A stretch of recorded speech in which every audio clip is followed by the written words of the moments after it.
বড় ছেলে আসলে অনেক বড় একটা ইম্প্যাক্ট ফেলে নাটক ইন্ডাস্ট্রির উপর। তো আমি মনে করি বড় ছেলে ডেফিনেটলি আমার নাটকের ক্যারিয়ারে আমার একটা টার্নিং পয়েন্ট ছিল, যেটার পর থেকে আমার আর ফিরে তাকাতে হয় নাই।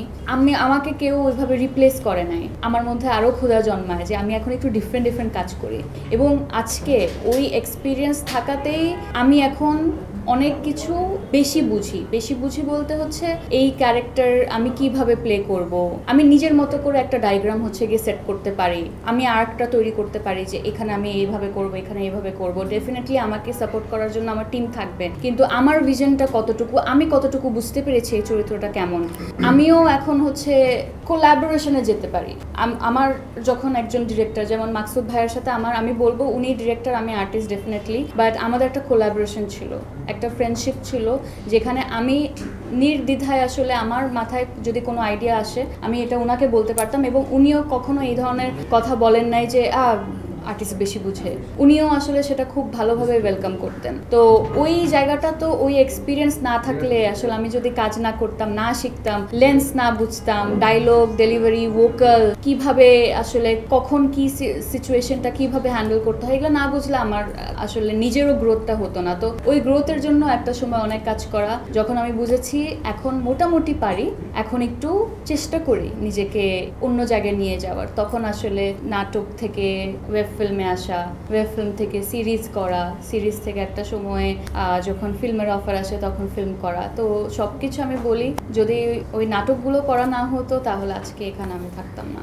এক্সট্রিম মশার কয়েল প্ল্যান্ট ফাইবার দিয়ে তৈরি, তাই সহজে ভাঙে না, সুগন্ধিযুক্ত ও নিরবিচ্ছিন্নভাবে জ্বলে। ডেঙ্গু, চিকুনগুনিয়া বাহি সহ যে কোনো মশার বিরুদ্ধে দেয় এক্সট্রিম সুরক্ষা। আপনাদের কোনো আছে, মানে আপনাদের কোনো পছন্দ নাই, আপনারাও বলতে পারেন।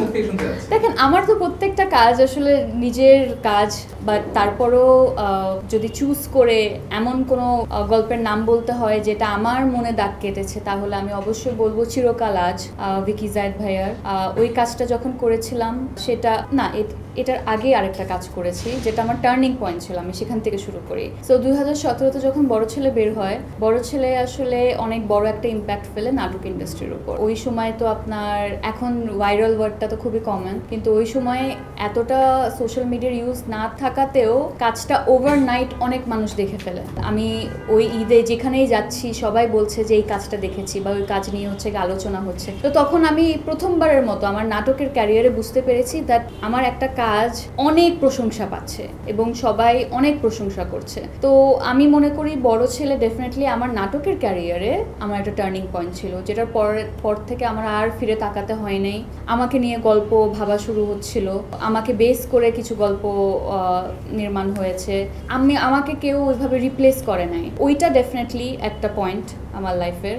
ওটার পর আরও কয়েকটা বছর কেটে যায়। 2021-এ আমি যখন চিরকাল আজ করি, তখন আমার কাছে মনে হয়েছে আমাদের ইন্ডাস্ট্রির যাদেরকে আমরা ক্রিটিক্স মনে করি তারা আমাকে একটু গুরুত্ব দেওয়া শুরু করেছে। তার আগে সবাই ভাবতো হচ্ছে আচ্ছা রোমান্টিক কাজ করে, এগুলোই পারে, বাট একটু ডিফারেন্ট কাজ কি আসলে মেজাবিন হ্যান্ডেল করতে পারবে কি না। তো যখন আমি একজন অ্যামনেজিয়া পেশেন্টের রোল করেছি এবং সেটাও অনেক প্রশংসিত হয়, তখন আমার মধ্যে আরও ক্ষুধা জন্মায় যে আমি এখন একটু ডিফারেন্ট কাজ করি।